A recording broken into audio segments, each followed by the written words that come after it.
We left off last video with picking up the rental car and leaving Edinburgh, heading for Inverness.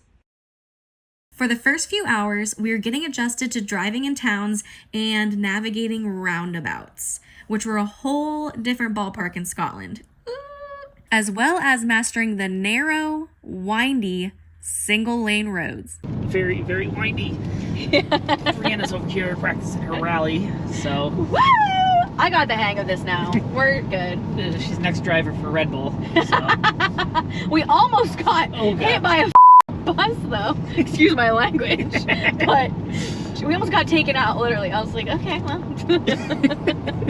Also, one thing I wanted to point out. Both, I don't know if you can see that, both the GPS on my phone and the one in the car say the speed limit is 60. On this road, 60! And that's not kilometers an hour. That is miles per hour. And I'm only doing 40. Yeah, Brianna's over here doing only 40. Anyone who's driving 60 on this road is insane. Once we started getting farther into the Highlands, we were instantly mesmerized by Cairngorms National Park. Cairngorms National Park is the United Kingdom's largest national park. It's home to 1/4 of Scotland's native forests.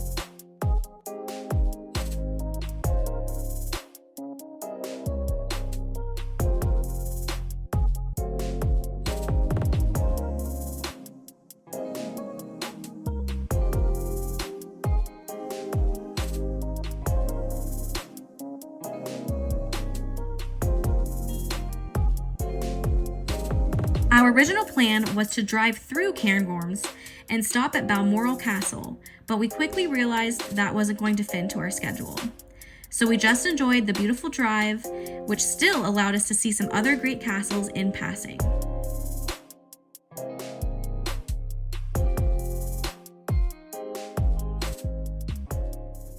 So, little quick update, we're just stopped. What was supposed to be a 3-hour drive is now turned into 5 hours because of road closures. So, we drove through Cairngorms National Park. We were supposed to stop at Balmoral and a couple other castles, but we didn't have time, unfortunately. We're going to see if we can fit it into our schedule in the next 2 days. But we're driving towards Culloden Battlefield now because we have a tour over there. And then we're going to go to Inverness. So driving is going great. It's actually easier than I thought. I love it.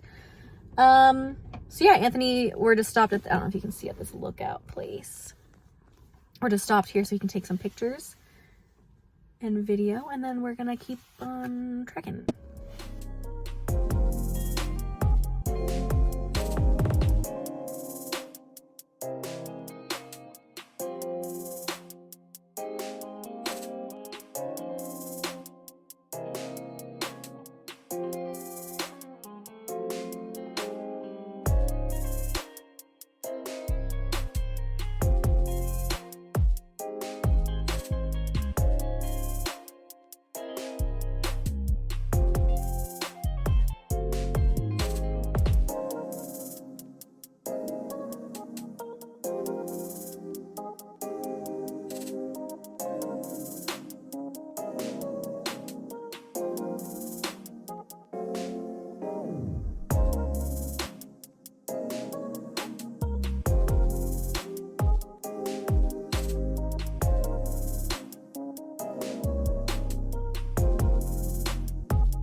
This is Culloden Battlefield.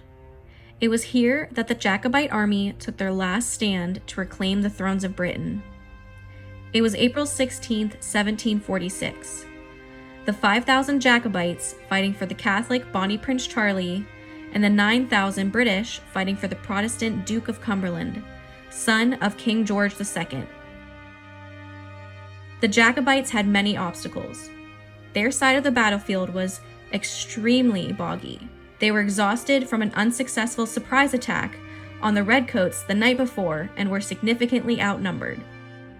It took less than an hour for 1,250 Jacobites to be brutally murdered versus the 50 dead Redcoats. The row of blue flags represent the front lines of the Jacobites, whereas the row of red flags in the distance represent the British. They are 350 yards apart. After the battle, the British government were determined to destroy the Highland way of life, forbidding the wearing of Highland dress, banning weapons, and abolishing clans altogether. When the battle was lost, Bonnie Prince Charlie fled to the Isle of Skye to avoid capture. The mounds and headstones seen here are the mass graves where the British buried the fallen Jacobites.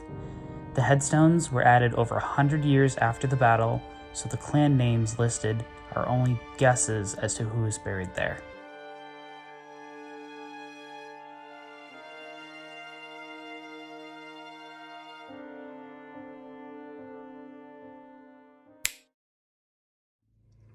Good morning. It is day 5. We're here in Inverness. We're going to be heading to Urquhart Castle, which is situated on the banks of Loch Ness. Yay, it's about 30 minutes from here, so not too bad. Yeah, it's going to be a nice little drive, and we'll get to check out a castle. Woo! Yeah, we're gonna go there and do some drone footage and take pictures and then explore a little bit. And I think this afternoon we're gonna walk downtown Inverness and see the castle there and just see what the city has to offer. So yeah, that's it for today. Urquhart Castle is situated on the banks of the dark, mysterious Loch Ness.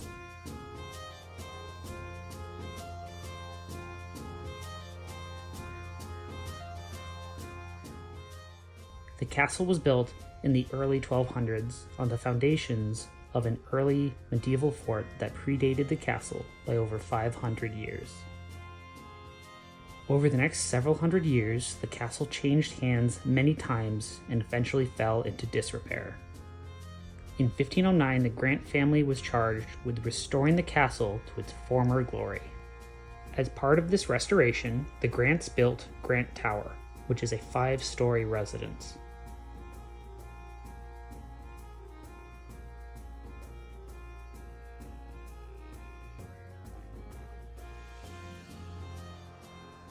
During the Jacobite uprising, the castle was used as a military garrison by British troops.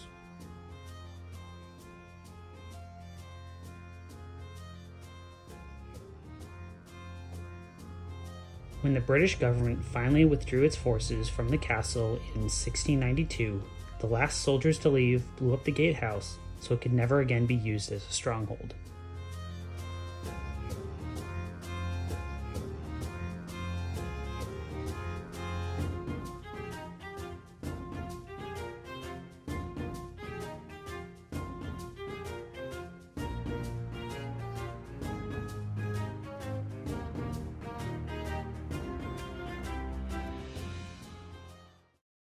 After we got back to Inverness, we decided to walk to the city center to explore and find good food.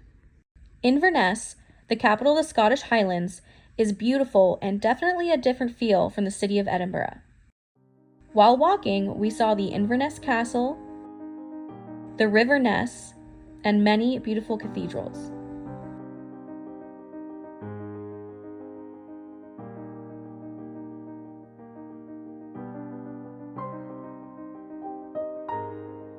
We stopped at a pub and had deconstructed steak and ale pie, as well as a stone-fired pizza. For dessert, we decided to head to the Victorian Market. It is an indoor market, home to many independent retailers, services, and food. Good morning. It is day 6. 6. It's day 6. We are headed from Inverness out to Isle of Skye, but before we get there, we're going to stop at Eileen Donnan Castle, and we're going to see if we can't find some healing coos for this one to pet. Yeah, that's the plans for today. It's about an hour and a half to 2 hour drive out to the castle. We can't check in till 4. It's 8 in the morning, so we're not really in a rush. We're just going to drive, stop at some cafes, see if we can see some coos and whatever else we can get into, and yeah, that's about it. We said goodbye to Inverness and drove to our first stop, which was a small cafe where we got tea and a full Scottish breakfast. This was our first time trying blood pudding, and it was actually pretty good. We continued our drive along the banks of the picturesque Loch Cluny on the scenic A87 and couldn't help but stop to take pictures and enjoy the spectacular scenery.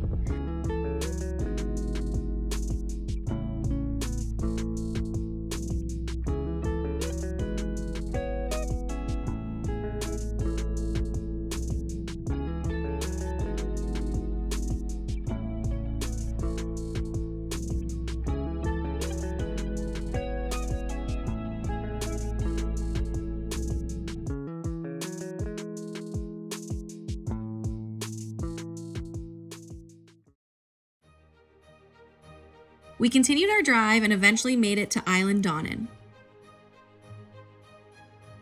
Island Donnan is Gaelic for the island of Donnan and gets its name from Saint Bishop Donnan, who formed a small religious community on the island during the late 7th century.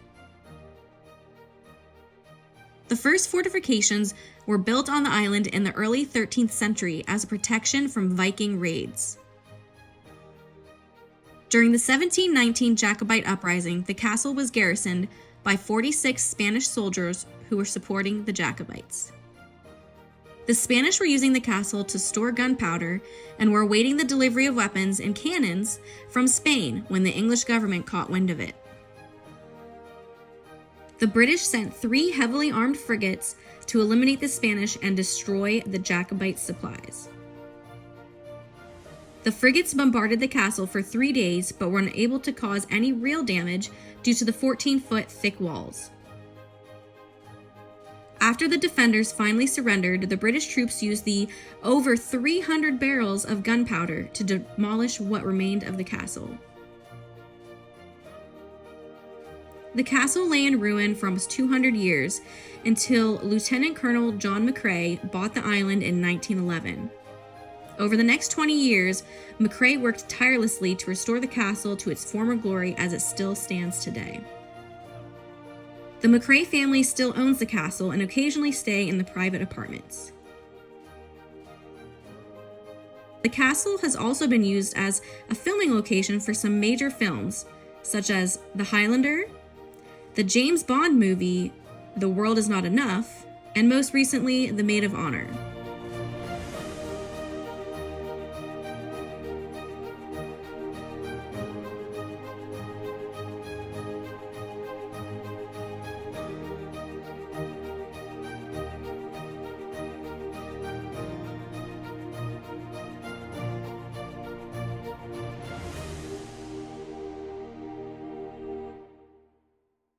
We left the castle and headed towards the bridge to cross onto the Isle of Skye.